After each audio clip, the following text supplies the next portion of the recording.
think, act, and prosper. You are now tuned into the Money Level Show. Hey everyone, welcome back to the Money Level Show, where we think, act, and prosper. Today, we have the pleasure of speaking with Dr. Nomi Prins. How you doing today? I'm great. Thank you so much for having me on. Yes. We had such a great interview last year, and so I really enjoyed it.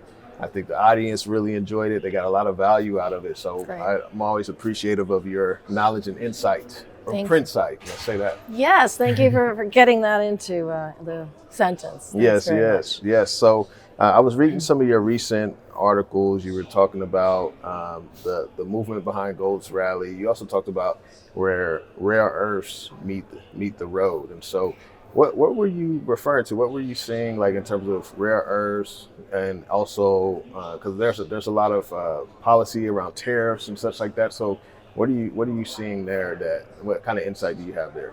Yeah, so first on gold, we know about gold. Mm-hmm. And we know that central banks have been big buyers. They've been trying to diversify against the dollar, and they're going to continue to be buyers as their economies grow, from a defense perspective, from an economic perspective, from an energy transformation perspective. Mm-hmm. Rare earths are interesting because they're actually not rare. Rare earths are 17 elements that actually are abundant throughout the world, throughout the planet. But the problem is extracting and processing them into the products that we use every day, like in our iPhones, in our computers, in LED lights, but that also defense departments, particularly the US Defense Department, uses for permanent magnets in its defense systems, its missile systems, its detection systems. And so rare earths are used in a number of major components of defense and of our daily lives. The issue is that China actually possesses 60% of the rare earths on the entire planet. Wow. And more than that, they actually process and have processing mechanisms in their country for 90%. So basically, all of the permamagnets almost that we use or buy in our defense systems, in our iPhones, whatever, are coming from production in China. And what that means is when you have any sort of geopolitical tensions, which the US and China have quite frequently, or any other sort of major events that we haven't even seen yet that could occur to disrupt that supply chain, or China can say, you know what, we're going to jack up the prices of these products in rare earths, and there's nothing you can do about it because we control the market and processing. That puts the United States in a worse place, and it also creates more inflation for those products. And so the policy has been slowly moving in the United States government to recognize that we need, as a country, a domestic supply, or a supply from allies that are not China, of rare earth elements. Yeah. And there are a couple places, particularly in Brazil, where we could do that as a country and actually recreate that supply chain. Yeah, that's very important. Just even the tie between policy and, obviously, if China produces 60%, if it's coming 60% is coming from out of there. That just that's just mind blowing. So the United States, we put a ban on Russian uranium. And there's sometimes these kind of loopholes for, or they may give companies a certain amount of time to get their stuff together. And so whenever this type of policy is rolled out, because do we just cut our foot off and suffer the consequences, or do they usually have some type of loopholes behind them until we figure something out? Yeah, that is such an excellent question, and I'm glad you brought up the ban Russian uranium bill, because that bill really was in formation since before Russia invaded Ukraine. The concept of we produce, the United States, 20% of our electricity from nuclear energy, from nuclear power. A lot of people don't know that, but it's a significant portion of our electricity.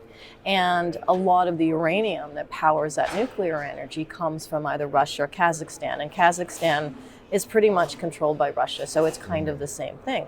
And so when there was a major disruption in that supply during the invasion, the United States government got more quick about trying to find a path to pass that uranium ban uranium from Russia bill, and also a number of other bills that actually help the uranium industry, the domestic supply industry in the United States, and also the technology for building nuclear power that isn't contingent on these huge, ugly, major, big plants. We're building those too now more so, but also things called small modular reactors and micro modular reactors, which are sort of mini nuclear power stations that have the technology to process uranium such that it can also be used in smaller locations and not be quite as sort of obstructive to the landscape.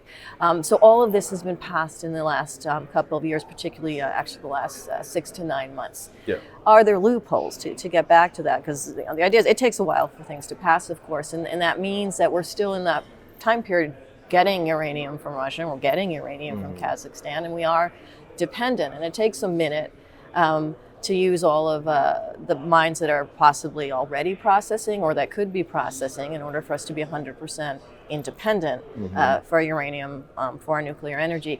So the way the language kind of works is that there are tiny loopholes that say, to the extent that it's available, to the extent that it's possible, that are kind of little fragments of sentences that sort of say, if we need it and we can't get it any other way, then we can continue to get some supply until we are at a point where we don't need to do that. It's very sort of micro language, but yes, it is put in these bills.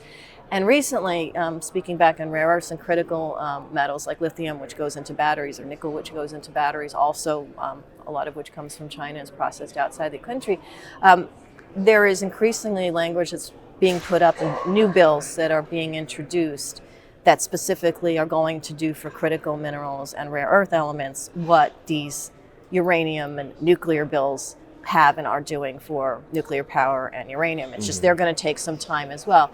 Mostly because I think Congress is still learning about what rare earths actually are, how important it is to have more control over that supply and that processing of that supply, and moving legislation forward to do that. Gotcha. So last year you made a really good call. I know there was a lot of talk about the Fed cutting interest rates and such, and I know that they've dialed back on their projections of maybe the 1 or 2 cuts later this year. But you had mentioned in one of the interviews that you expected like technology companies to start running significantly and stuff. I remember watching you on an interview, and then we saw like huge moves in like NVIDIA and all these different companies, right? Yeah. And so do you still see Fed rate cuts and how do you see equities responding to that? That's a great question. I do still see Fed rate cuts this year. Originally, I had thought that there would be a first rate cut of 25 basis points actually in July, at the July 31st end of that FOMC meeting. I think now it might be the September meeting, but still before the election. And that's because Federal Reserve Chairman Jerome Powell is very, very stubborn about continuing to perpetuate this narrative that the Fed has the ability to actually control inflation, which it doesn't.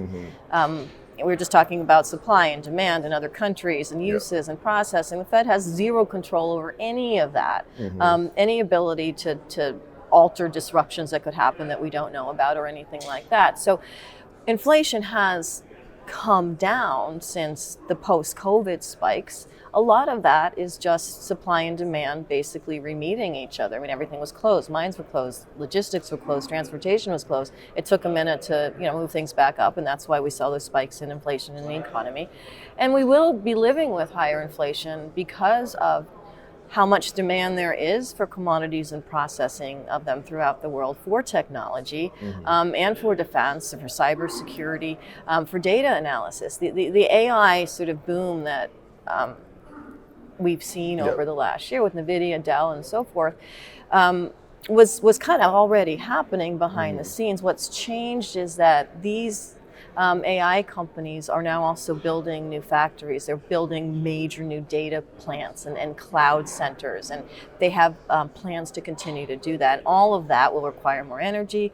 All of that will require more independent energy, and all of that will require more of those rare earths, for example, to create chips, to house the AI, analyze data, and so forth. So all of that, I believe, is going to continue. But what's bedrock to some of the jumps in the major technology companies, which will still be growing because these demands are going to continue, are the elements that supply them, are the copper that creates the wires for the new fabs, the new factories, are the steel and aluminum that creates the architecture elements for new infrastructure around all of those projects. So all of this is why I think, and I said in my talk at the Rule Natural Resource Conference, that there is, and we are at the beginning of this sort of real asset big bang, because whether it's technology, defense, geopolitics, supply and demand, equalizations, all of those are contingent on natural resources. Yes.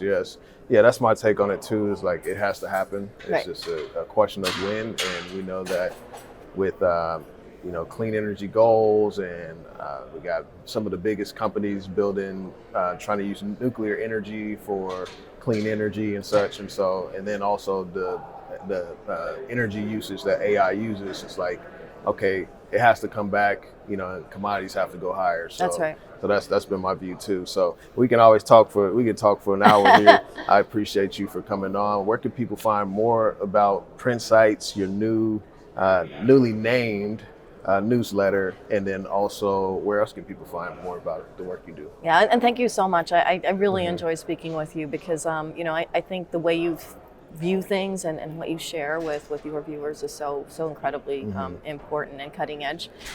So yes, you can find me on prinsights.substack.com. I just launched that new company and that new Substack to use as a platform for all of my new ideas. So that's where everything is going to be. That's where everything's going to happen. So please check that out and sign up for that. And you still travel.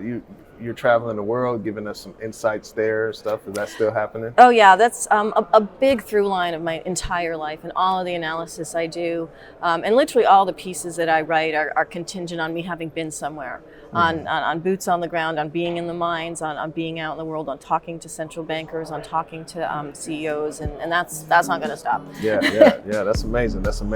So you all be sure to go check out Dr. Nomi's newsletter. I'll link to it in the description. Thank you all for joining us today. Thank you.